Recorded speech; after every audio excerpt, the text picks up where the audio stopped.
الحمد لله وكفى وسلام على عباده الذين اصطفى أما بعد فأعوذ بالله من الشيطان الرجيم بسم الله الرحمن الرحيم إن الذين يكفرون بآيات الله ويقتلون النبيين بغير حق ويقتلون الذين يأمرون بالقسط من الناس فبشرهم بعذاب أليم أولئك الذين حبطت أعمالهم في الدنيا والآخرة وما لهم من ناصرين صدق الله العظيم الحمد لله الحمد لله الحمد لله আল্লাহ তাআলার মেহেরবানি যে তিনি আমাদেরকে কোরআনের এই বরকতময় মজলিসে বসার সৌভাগ্য দিয়েছেন। আলহামদুলিল্লাহ। আমরা সূরা আলে ইমরানের আয়াত নাম্বার 21 ও 22 তেলাওয়াত শুনলাম। আল্লাহ রাব্বুল আলামিন এই আয়াতগুলোতে ইরশাদ করছেন, ইন্নাল্লাযীনা ইয়াকফুরুনা বিআয়াতিল্লাহি ওয়া ইয়াকতুলুনা আন-নাবিয়্যিনা বিগাইরি হক, যে সকল লোকেরা আল্লাহর আয়াতসমূহকে অস্বীকার করে এবং হত্যা করে নবীদেরকে অন্যায়ভাবে, ওয়া ইয়াকতুলুনা আল্লাযীনা ইয়া'মুরুনা বিল-কিসতি মিনান নাস, এবং হত্যা করে সে সকল লোকদেরকে যারা মানুষের মধ্য হতে সৎ কাজের আদেশ করেন, ইনসাফের আদেশ করেন। ফাবাশশিরহুম বিআযাবিন আলীম, তো হে নবী আপনি এ ধরনের লোকদেরকে সুসংবাদ শোনান যন্ত্রণাদায়ক শাস্তির। এই আয়াতের মধ্যে এমন এক শ্রেণীর মানুষের কথা বলা হয়েছে যাদের মধ্যে 3টা দোষ আছে।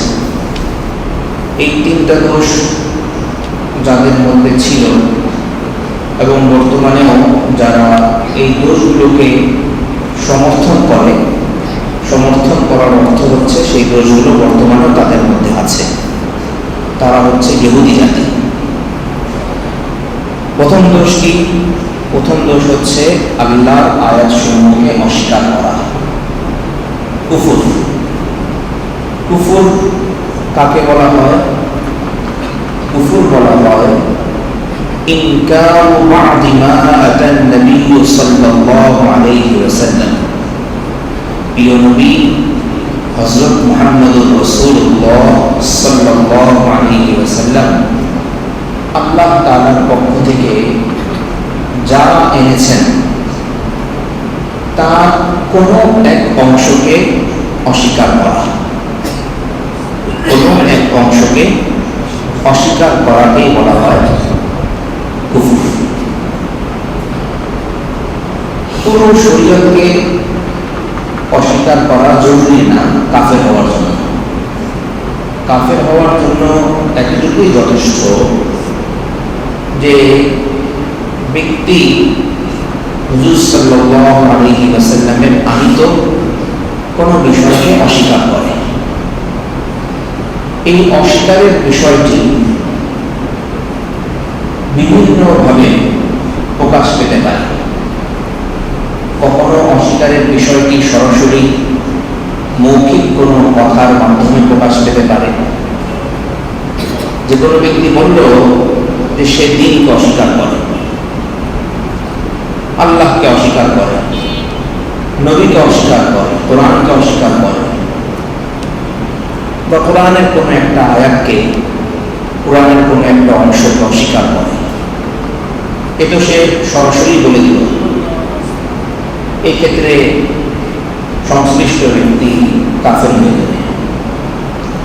অনুরূপভাবে কোনো ব্যক্তি সরাসরি মুখে এই কথা বলবো না যে সে অস্বীকার করে উল্লেখিত বিষয়সমূহকে, কিন্তু এমন কোনো আচরণ করলো, এমন কোনো কাজ করলো যে আচরণ এবং কাজ অস্বীকারকে প্রতিনিধিত্ব করে,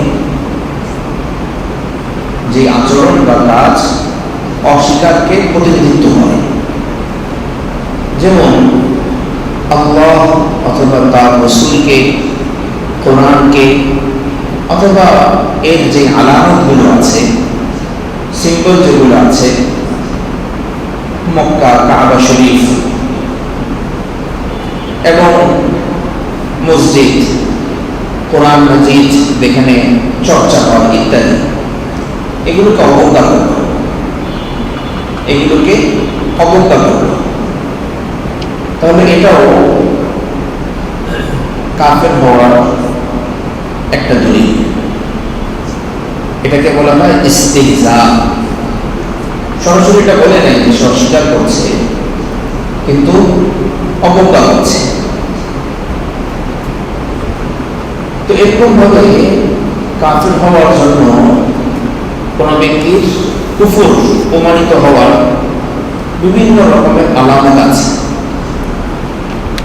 এই কুফরি বিষয়গুলো যদি কোনো ব্যক্তির মধ্যে পাওয়া যায়, অস্বীকার অথবা অস্বীকারকে প্রতিনিধিত্ব করে এমন কোনো কথা বা কাজ, কোরআন মাজিদকে অবজ্ঞা করল, আল্লাহ মাফ করেন, কোরআন মাজিদকে অবজ্ঞার সাথে পুড়িয়ে ফেলল, অথবা কোরআন মাজিদের সাথে এমন কোনো একটা আচরণ করলো যে আচরণটা আমরা মুখে উচ্চারণ করতেও ভয় পাই, তাহলে এই আচরণই বোঝায় যে সে কোরআন মাজিদকে অবজ্ঞা করছে, অস্বীকার করছে।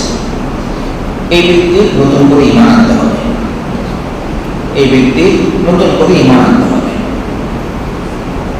নতুন করে যেহেতু ঈমান আনতে হবে, তাহলে যতক্ষণ তার ঈমান ছিল না ওই সময় তার স্ত্রীও তালাক হয়ে গেছে, এখন নতুন করে তার ওই স্ত্রীর সাথে বিবাহের ব্যবস্থা করতে হবে যদি সে এখানে সংসার করতে চায়।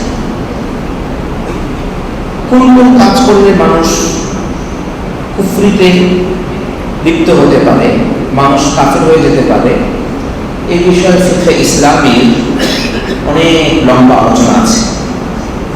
আমাদের দায়িত্ব এবং কর্তব্য হচ্ছে কোন কোন বিষয়গুলো করলে আমাদের ঈমান ঠিক থাকবে সে সম্পর্কে জানা। সহজভাবে এটা জানার উপায় হচ্ছে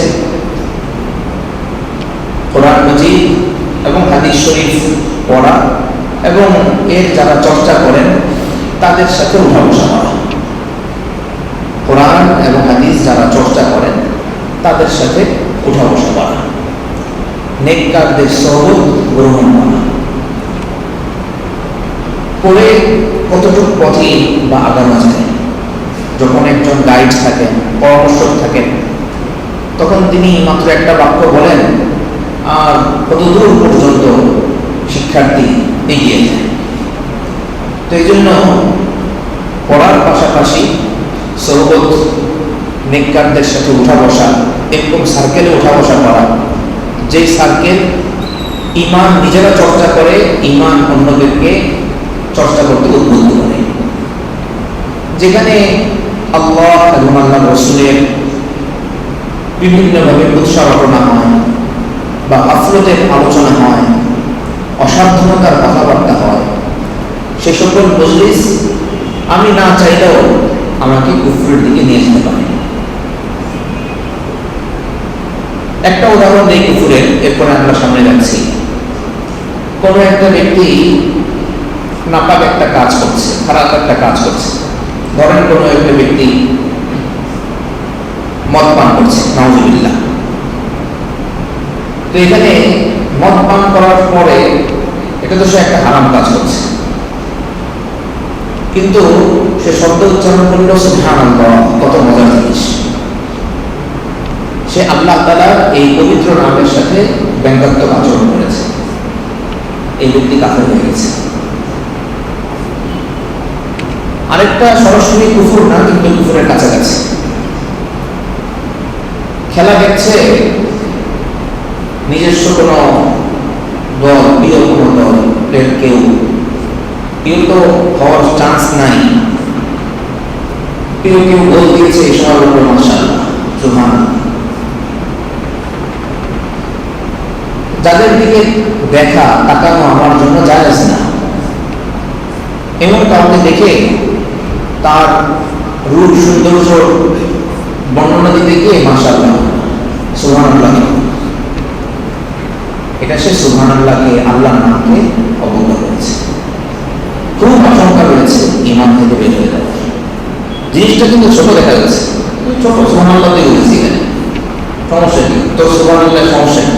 মানুষ একটু বলে তোর সুবহানাল্লাহ আমি বলব না, সমস্যা কি? সমস্যা কি? ঈমান তো চলে গেছে। খুব স্পর্শকাতর বিষয়, ঈমান খুব স্পর্শকাতর বিষয়। এখন ওয়াটারপ্রুফ ঘড়ির মতন আমাদের ঈমান এরকম হয়ে গেছে যে এখানে কুফরের যত জিনিস আসুক কুফর মনে হয় ঢুকেই না। আল্লাহ মাফ করে। ঈমান কিভাবে মজবুত হবে, শক্তিশালী হবে, কোরআন মাজিদে আল্লাহ রাব্বুল আলামিন এই বিভিন্ন সূরা আমাদেরকে বলেছে, ইন্নামাল মুমিনুনা আল্লাযীনা ইযা যুকিরাল্লাহ ওয়াজিলাত কুলুবুহুম ওয়া ইযা তুলিয়াত আলাইহিম আয়াতুহু যাদাতুহুম ঈমানা। মুমিন তো তারা যাদের সামনে আল্লাহর জিকির করা হলে তাদের অন্তরাত্মা কেঁপে ওঠে। যাদের সামনে আল্লাহর জিকির করা হলে মানে সে এরকম লোকদের সাথে ওঠা বসা করছে যারা আল্লাহ তাআলার জিকির করে, না হলে তার সামনে আল্লাহর জিকির আসলে কিভাবে? এরকম লোকদের সাথে ওঠা বসা করে যারা আল্লাহ তাআলার জিকির করে, এই জন্য তো তার সামনে আল্লাহর জিকির এসেছে এবং তার অন্তরাত্মা এটা প্রভাব ফেলেছে। وَإِذَا تُلِيَتْ عَلَيْهِمْ آيَاتُهُ, যখন তার সামনে তেলাওয়াত করা হয়, তাহলে এখানেও দেখা যাচ্ছে সে এমন সার্কেল ওঠা বসা করে যে সার্কেল তেলাওয়াতে অভ্যস্ত। যাদাতুহুম ঈমানা, তখন তাদের ঈমান বৃদ্ধি পায়। ওয়া আলা রাব্বিহিম ইয়াতাওয়াক্কালুন, এবং তারা নিজেদের রবের উপরেই ভরসা করে। তারা নিজেদের রবের উপরেই ভরসা করে। তো এটা হচ্ছে ঈমান বৃদ্ধি পাওয়ার মাধ্যম। আমরা যদি ঈমানকে বৃদ্ধি করতে থাকি তাহলে ঈমানকে চুরি করে, ঈমানকে ধ্বংস করতে পারে, এমন জিনিস থেকে আল্লাহ রাব্বুল আলামিন আমাদেরকে বাঁচায়। ইহুদিদের একটা দোষ বলা হলো তারা আল্লাহ তাআলার আয়াত সমূহকে অস্বীকার করে। দ্বিতীয় দোষ ওয়ায়াকতুলুনান নাবিয়্যিনা বিগাইরি হক, নবীদেরকে হত্যা করে অন্যায়। নবীদেরকে হত্যা করা এই কাজটাই তো অন্যায়। বিশেষভাবে আবার অন্যায়ভাবে হত্যা করে, এই অন্যায়ভাবে কথাটা যোগ করার কি মাহাত্ম্য। মুফাসসিরিনে কেরাম বলছেন অন্যায়ভাবে হত্যা করে এই কথাটা যোগ করার মাধ্যমে আল্লাহ রাব্বুল আলামিন আমাদেরকে দেখাতে চাচ্ছেন যে নবীদেরকে হত্যা করার কাজটা অন্যায়, এটা জেনেও তারা এই অন্যায় কাজটা করেছে। মানে কাজের মধ্যে এই খারাপ কাজটার মধ্যে যে জঘন্যতা আছে, সেই জঘন্যতা আমাদের সামনে স্পষ্ট করার উদ্দেশ্য অন্যায়ভাবে হত্যা করে এই কথাটি উল্লেখ করার মাধ্যমে। এই কাজটা কারা করেছিল? এই কাজটাও ইহুদিরা করেছিল। হযরত যাকারিয়া আলাইহিস সালাতু ওয়াস সালামকে তারা হত্যা করেছিল। যাকারিয়া আলাইহিস সালাতু ওয়াস সালামের দোষ ছিল যে তিনি তার সন্তান ইয়াহইয়া আলাইহিস সালাতু ওয়াস সালামকে তাদের হত্যাকাণ্ড থেকে বাঁচাতে গিয়েছিলেন। ইয়াহইয়া আলাইহিস সালাতু ওয়াস সালামের কি দোষ ছিল? ইয়াহইয়া আলাইহিস সালাতু ওয়াস সালামের দোষ ছিল তিনি তাদেরকে সৎ কাজের আদেশ করতেন, অসৎ কাজ থেকে নিষেধ করতেন। এই কারণে তারা এই দুই নবীকে পিতা এবং পুত্রকে হত্যা করেছে। আবু উবাইদা ইবনুল জাররাহ রাদিয়াল্লাহু আনহু, যাকে এই উম্মতের বিশ্বস্ত আল আমিন হাদিহিল উম্মাহ উপাধিতে ভূষিত করা হয়েছে, তার থেকে বর্ণিত একটি হাদিস আছে। তিনি বলেন যে রাসূলুল্লাহ সাল্লাল্লাহু আলাইহি ওয়াসাল্লাম ইরশাদ করেন, একদিন দিবসের প্রথম ভাগে ইহুদিরা 43 জন নবীকে হত্যা করে। সেই 43 জন নবী যারা ফলোয়ার ছিলেন অনুসারী ছিলেন যারা, এমন 170 জন মানুষ যারা সৎ কাজের আদেশ করতেন, অসৎ কাজ হতে নিষেধ করতেন, তারা অন্যায়ের প্রতিবাদ করেছে। তো দিবসের সেই শেষ ভাগে তারা সেই 170 জন মানুষকেও হত্যা করে ছাড়ে। এই পরিপ্রেক্ষিতে আল্লাহ রাব্বুল আলামিন সেই ঘটনাটির দিকে ইঙ্গিত করার জন্য সূরা আলে ইমরানের 21 নম্বর আয়াত নাযিল করে বলছেন যে অন্যায় কাজ যারা করেছে তাদের জন্য যন্ত্রণাদায়ক শাস্তি অপেক্ষা করছে। ওয়ায়াকতুলুনা আল্লাযীনা ইয়া'মুরুনা বিল কিসতি মিনান নাস, তৃতীয় দোষ যে তারা ইনসাফের আদেশকারী মানুষের মধ্য থেকে ইনসাফের আদেশকারী ব্যক্তিদেরকে হত্যা করে। এটা হলো ইহুদিদের তৃতীয় দোষ। এদের ব্যাপারে বলা হচ্ছে আপনি তাদেরকে সুসংবাদ দিন যন্ত্রণাদায়ক শাস্তির। এখানে দুটো বিষয় খেয়াল করার। একটা বিষয় হচ্ছে, প্রথমে আল্লাহ রাব্বুল আলামিন বললেন নবীদেরকে ইহুদিরা হত্যা করেছে। দ্বিতীয়ত আল্লাহ তাআলা বললেন সৎ কাজের আদেশকারী ব্যক্তিদেরকে তারা হত্যা করেছে। সৎ কাজের আদেশকারী ব্যক্তিদের আলোচনা আল্লাহ রাব্বুল আলামিন নবীদের সাথে রেখেছে। তাহলে সৎ কাজের যারা আদেশ করেন তাদের মর্তবা মর্যাদা কত উচ্চতায়, একটা বিষয়। দ্বিতীয় আরেকটি বিষয় হচ্ছে আল্লাহ রাব্বুল আলামিন এখানে প্রতিবাচক শব্দ ব্যবহার করেন নাই।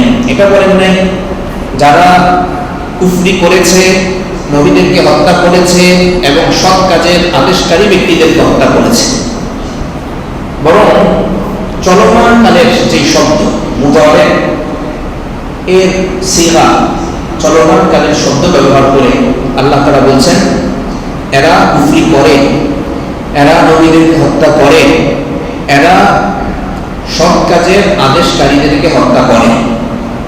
তিনটাই আল্লাহ রাব্বুল আলামিন এখানে চলমান কালের যে শব্দ সেটি ব্যবহার করেছেন। মুফাসসিরিনে কেরাম বলছেন এর মাধ্যমে আল্লাহ রাব্বুল আলামিন আমাদেরকে এই বিষয়টির সবক দিতে চান যে দেখো, অতীতে যারা হত্যা করেছিল তাদের অনুসারী যারা আছে তারা এই হত্যা কর্মকে স্বীকৃতি দেয়, তারা এই অন্যায় কাজকে স্বীকৃতি দেয়। সুতরাং অতীতের হত্যা, অতীতের অন্যায়কে যারা স্বীকৃতি দেয়, নিজেরা সেই কাজের সাথে জড়িত না হলেও তাদেরও একটি গুনাহ হবে। অতীতের কোনো কাজকে একজন ব্যক্তি নিজের মধ্যে ধারণ করে না, কিন্তু সে এটাকে স্বীকৃতি দেয় যে হ্যাঁ আমাদের পূর্বপুরুষ এই কাজ করেছে, এটা ভালো কাজ করেছে, নবীদেরকে হত্যা করেছে, নাউযুবিল্লাহি মিন যালিক, এটা ভালো কাজ করেছে। তো এরকম যারা পূর্বের অন্যায়কে স্বীকৃতি দেয়, কোরআন মাজিদ বলে এই অন্যায়ের কাজ তুমি না করলেও অন্যায়কে যেহেতু তুমি প্রশ্রয় দিচ্ছ, সাপোর্ট করছো, তাই অন্যায়কারী হিসাবে তুমি বিবেচিত হবে। আগের অন্যায়, সেটা কত বছর আগের অন্যায়, ঈসা আলাইহিস সালামের জামানার কথা, সেটা সেই সময়কার অন্যায়। ওই অন্যায়কে সাপোর্টকারী ব্যক্তিদেরকে বলা হচ্ছে যে তোমার মধ্যেও এই অন্যায় আছে। যেমন কোরআন মাজিদ আল্লাহ রাব্বুল আলামিন সূরা মায়েদার মধ্যে বলেছেন কোন ব্যক্তি যদি একজন ব্যক্তির প্রাণ রক্ষা করে তাহলে সে যেন সমগ্র মানবতার প্রাণকে রক্ষা করে। কোন ব্যক্তি যদি একজন মানুষকে হত্যা করে সে যেন সমগ্র মানবতাকে হত্যা করে। একজনকে তো হত্যা করেছে, সব মানুষকে সে হত্যা করে নাই। কেন বলা হচ্ছে সব মানুষকে হত্যা করেছে? কারণ সে হত্যার এই কাজটাকে বৈধ মনে করে ফেলেছে। এখন তার সামনে যেই আসুক তাকে হত্যার জন্য যেন সে প্রস্তুত। এই জন্য একজনকে হত্যা করা অর্থ হলো সমগ্র মানবতাকে হত্যা করা। নবীকে হত্যা করা, নবীর অনুসারীদেরকে হত্যা করা, এর অর্থ হচ্ছে যে এবং পরবর্তীতে পূর্বের কাজকে সাপোর্ট করার অর্থ হচ্ছে যে এই কাজের সাথে বর্তমান কালের ব্যক্তিরাও যুক্ত আছে। এরই প্রমাণস্বরূপ আমরা দেখি যে ফিলিস্তিনে যারা আল্লাহ এবং তার রাসূলের নাম উচ্চারণ করেন, কেবলমাত্র আল্লাহর প্রতি ঈমান আছে, এই জন্য ইহুদিরা তাদেরকে হত্যা করছে। ওই জায়গায় যদি এখন নবী থাকতেন, ফিলিস্তিনে যদি এখন কোনো নবী থাকতেন, সেই নবীকে হত্যা করতেও তারা কোনো গোসল করত না। তাহলে এই আয়াতের বাস্তবতা, প্রাসঙ্গিকতা আমাদের সামনে স্পষ্ট হচ্ছে। তো এই অপরাধীদেরকে আল্লাহ তাআলা বলছেন যে তুমি সুসংবাদ শোনাও যন্ত্রণাদায়ক শাস্তির। সুসংবাদ তো হয় ভালো কাজ করলে, যেটাকে জান্নাতের সুসংবাদ শোনাও। যন্ত্রণাদায়ক শাস্তির সুসংবাদ হয় কিভাবে? অনেক সময় কোনো এক ছেলে পরীক্ষায় ফেল করেছে, তো তাকে লক্ষ্য করে বলা হয় যে গোল্ড মেডেলটা একে পড়াই দাও। এই যে গোল্ড মেডেল পরে থেকে বলা হলো, শিক্ষকের পক্ষ থেকে বা আমার পক্ষ থেকে যে বলা হলো, এটা কি? এটাকে আরবিতে বলা হয় তাহাক্কুম। মানে তার মর্যাদা বৃদ্ধি করা না, বরং তাকে আরো খাটো করার উদ্দেশ্য, তাকে একটু শায়েস্তা করার উদ্দেশ্য, তাকে একটুখানি শাস্তি দেওয়া, বৌদ্ধিকতার মাধ্যমে তাকে শাস্তি দেওয়া, সতর্ক করার উদ্দেশ্য। তো এখানে আল্লাহ তাআলা যে বললেন এদেরকে সুসংবাদ দাও, মানে এদেরকে কঠিন ধমক। আল্লাহ তাআলা ওদের সাথে ভালোভাবে কথাও বলছেন না। উলাইকা আল্লাযীনা হাবিতাত আ'মালুহুম ফিদ দুনিয়া ওয়াল আখিরাহ, যাদের মধ্যে কুফরি আছে, যারা নবীদেরকে হত্যা করে এবং যারা সৎ কাজের আদেশ প্রদানকারীদেরকে হত্যা করে, দুনিয়া এবং আখিরাত উভয় জগতে তাদের আমল বরবাদ হয়ে গেছে। ওয়া মা লাহুম মিন নাসিরিন, আর তাদের জন্য কোনো সাহায্যকারীও থাকবে না। অপরাধ ছিল তিনটা, শাস্তিও তিনটা। অপরাধ এক নম্বর কুফর বিআয়াতিল্লাহ, আল্লাহ তাআলা আয়াতসমূহকে অস্বীকার। দ্বিতীয় অপরাধ নবীদেরকে হত্যা। তৃতীয় অপরাধ সৎ কাজের আদেশকারীদেরকে হত্যা। তিনটা অপরাধের তিনটা শাস্তি। এক নম্বর শাস্তি যন্ত্রণাদায়ক শাস্তি অপেক্ষা করছে তাদের জন্য। দ্বিতীয় শাস্তি দুনিয়া এবং আখিরাতে তাদের আমল বরবাদ। তৃতীয় শাস্তি তাদের কোনো সাহায্যকারী থাকবে না। আল্লাহ রাব্বুল আলামিন আমাদের সবাইকে কুফরের যাবতীয় উপকার থেকে বেঁচে থাকার তৌফিক দান করেন, ঈমান আমলকে মজবুত করার তৌফিক দান করেন। পূর্ববর্তীতে আমাদের পূর্বে যত রকমের ভালো কাজ হয়েছে, সকল ভালো কাজকে দিক থেকে মহব্বত করার তৌফিক দান করেন। খারাপ কাজকে মহব্বত করলে যেহেতু সেটাও ধারণকারী হিসেবে প্রমাণিত হয়, অনুরূপভাবে আমরা পূর্বের সমস্ত কাজকে যদি যথাযথভাবে সম্মান করি, মহব্বত করি, আশা করা যায় সেগুলোর ধারক হিসাবে আল্লাহ তাআলা আমাদেরকে সওয়াব প্রদান করবেন। আল্লাহ তাআলা আমাদেরকে কবুল করেন। আমিন। ওয়া আখিরু দাওয়ানা আলহামদুলিল্লাহি রাব্বিল আলামিন। সুবহানাল্লাহি ওয়া বিহামদিহি, সুবহানাল্লাহি ওয়া বিহামদিহি, আশহাদু আন লা ইলাহা ইল্লা আনতা, আস্তাগফিরুকা ওয়া আতুবু ইলাইক, আস্তাগফিরুকা ওয়া আতুবু ইলাইক, আস্তাগফিরুকা ওয়া আতুবু ইলাইক।